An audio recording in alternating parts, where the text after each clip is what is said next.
Hindi ka ba napapagod sa kauutang? Naubos na ang mga kaibigan mo. Naubos na rin pati mga kamag-anak mo. At yung mundo mo, paliit na ng paliit. Pag nakikita ka ng mga kakilala mo, para ka nang may sakit. Iniiwasan ka na nila dahil kilala ka na nila na mangungutang. Wala namang problema sa pangungutang.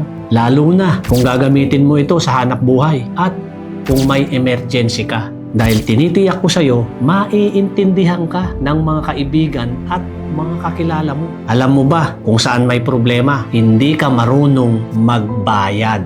At totoong may sakit ka, may amnesia ka na. Makakalimutin ka na. Lalo na sa mga taong kinauutangan mo. May pagkakataon ka pa na itama ang mga mali mo. May pagkakataon ka pa para ibalik mo ang tiwala nila sa'yo. Magbago ka na. Kawawa naman ang mga taong biktima mo. Dahil umaasa sila na ibabalik mo sa takdang araw na napagkasunduan nyo. Real talk lang.